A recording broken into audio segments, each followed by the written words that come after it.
lens. Try Oh, again. the sclera. No, again. it's It's the cornea. yeah. That's the cornea right there. The lens will be deep to it. And then the rest of the eye is all going to be the white of the eye, right? Which we call the what? Sclera. Sclera, right? And both of these belong to which tunic? The first one. The fibrous The thing. fibrous tunic, right? That's what you said. The other thing you'll kind of notice in the back here that you want to pay attention to for later is going to be this little structure right here, which is the optic nerve. Show it to me. Disc-looking thing back there. Optic Sometimes, yeah. Sometimes on the eyes there's a big optic nerve kind of hanging off the back, but it looks like they hacked most of these down pretty small. So you want to pay attention to that for later, because when we get into the retina, you're going to want to see where the retina is all kind of collating when you kind of swirl it around. You're going to see it's going to all be kind of going back to that optic nerve, because that's going to be where the optic disc is when we look at the retina on the other side of that. So obviously you wanted to identify first the fibrous tunic, right, with the, what's this again? Cornea, and then the rest? Sclera. Right? And obviously there's a bunch of fat and muscle and stuff hanging off the back of here. You can take off as much as you want or just kind of ignore it as you want there. But what we're going to do to go inside the eye is that you see the cornea here. I go a little bit back from the cornea, and basically you want to separate anterior from posterior here. You're going to be going into the posterior cavity. And what you kind of want to do is kind of slowly saw back and forth until you feel yourself break into the posterior cavity. You want to kind of relinquish the pressure.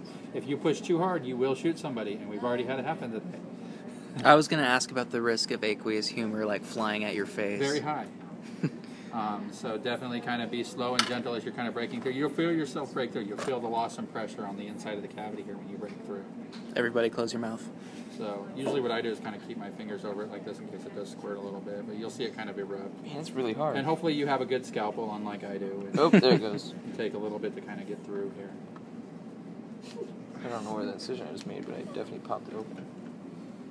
I might just get it your scalpel. This is really sounds. Stab it.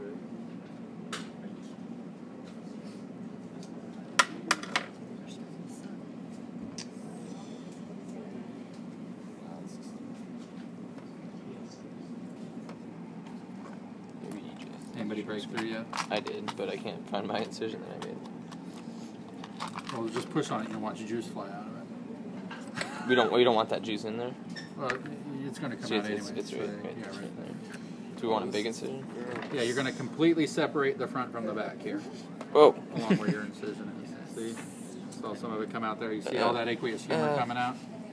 Kind of pouring out of my eye there. That's all the aqueous humor. So you're just cutting it in half? Yeah, just completely separate the front from the back there. Huh. And you can use scissors if you kind of want to help yourself with this. Oh, gross.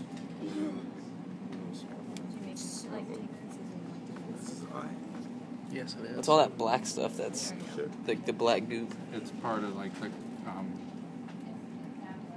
the vascular tunic and whatnot, kind of coming apart a little bit. It's so empty inside. One of these scalpels is really sharp. It was EJ's. It's this guy. So once you have it in your two halves here, you'll notice that your lens usually pops out. And you'll see the lens has a little goopy friend with it kind of hanging off the back there. That's going to be the vitreous humor that you see hanging off the lens right there. The vitreous humor is kind of that goopy jelly type humor that you see back there. So you can kind of take that, you can kind of clean off your lens, kind of just push it through there and kind of get the goopy stuff off of it. Kind of cleaning off the lens there. And you'll notice that along the outside of the lens, you still have a little bit of black, like little stringy things hanging to it.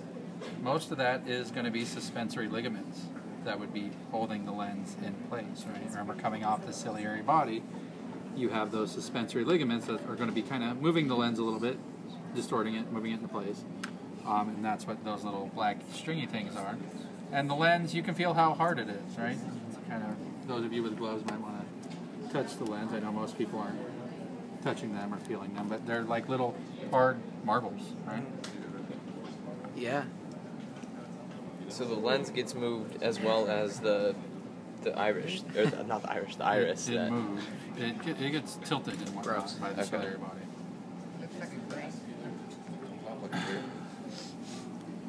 In the back of the eye, this always seems to happen with eyes we get at this school, that the retina should be kind of flayed out along the whole back part of the eye here, but usually what happens is that we barely see any of the retina kind of hanging off in the back. It looks like this brown little tissue paper glob right there. It should sit a lot more flat against the back of the wall here, but for some reason, in some old cow eyes, they seem to be kind of torn up and beaten up.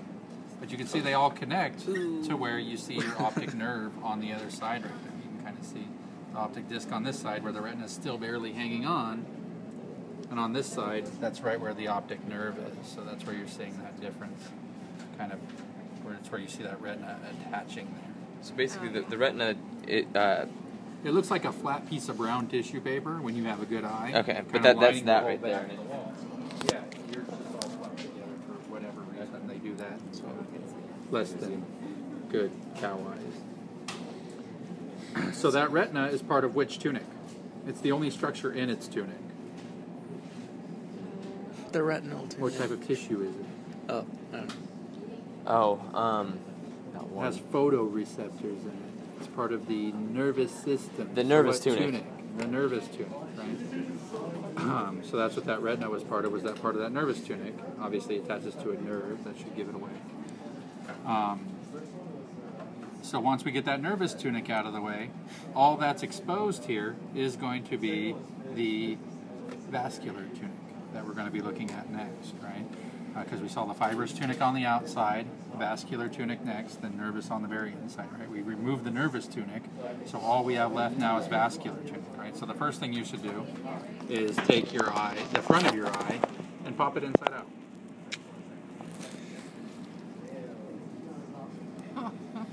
It's like those little toys you had when you were a kid that you put on the ground and they pop. These won't pop, though. I promise. So you'll notice, even though we're looking from the inside of the eye right now, we can still see something that we saw on the outside of the eye, right? And what is that? Cornea. It's the cornea, right? And what is that space that allows us to see the cornea even though we're looking from the posterior view? The pupil? The pupil, right? It's the hole in the eye, basically. It's that little black spot in the middle of your iris, right? So it's that little space right there that's allowing us to see the cornea from this side, which is the pupil. And the pupil is surrounded by what structure that I just said that starts with an I? Iris. The iris, right? So the iris is the smooth part of this black tissue surrounding the pupil right there. If you move a little out from that smooth tissue, you see what looks like the bottom of a mushroom cap, right? You see all little striations and everything? Cones. That's the ciliary body. Oh. So you see the iris directly surrounding the pupil, obviously controlling the size of the pupil and whatnot, right? Like we talked about in lecture. And then you see the ciliary body completely surrounding the outside of that, looking like the bottom of a mushroom cap, right? Are those the muscles that make the pupil dilate and... No, that's what creates aqueous humor. Okay. And holds the suspensory ligaments, right? So moving the lens around a little bit. Okay.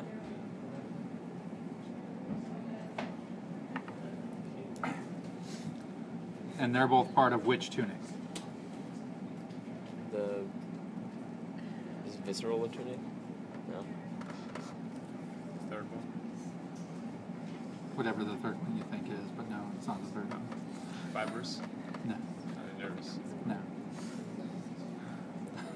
I can't remember, Can't remember the other one, I huh? can't remember the Blood. names.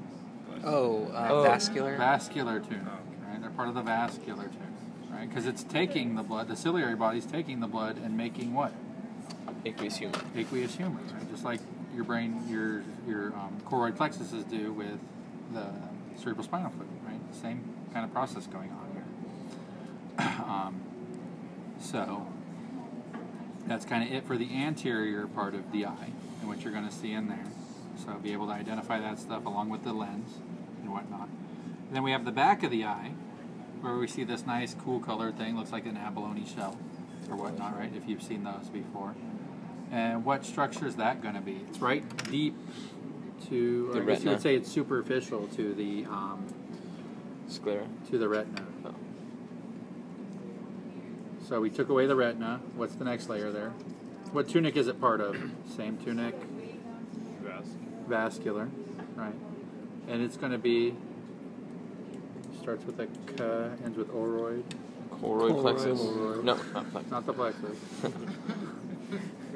So you have the choroid there, right?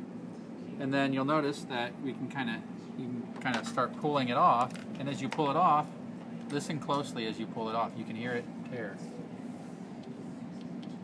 You hear that? That snap, crackle, popping, that Rice Krispie, what do you think?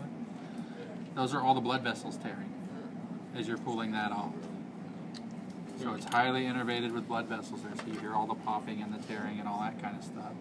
And then when you completely remove the choroid, what do we have left? Posterior.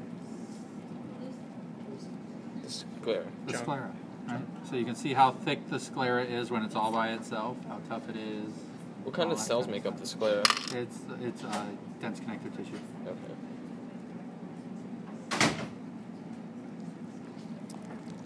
So it's all just sclera left at the end once you've taken out the choroid, once you've popped it out. So what's the shiny stuff again? Choroid. It absorbs the light or reflects it. Obviously in the cow eye there's a lot of reflection going on, just like the cat. Your eye is all about absorbing everything, which is why you need to eat lots of carotene and everything, because that helps dissipate the heat in the eye. That's why carrots are good for. That's why carrots are good for you. So you can see in the dark. If you trip a lot when you get up in the middle of the night, eat more carrots. Eat more orange vegetables and fruit. So this you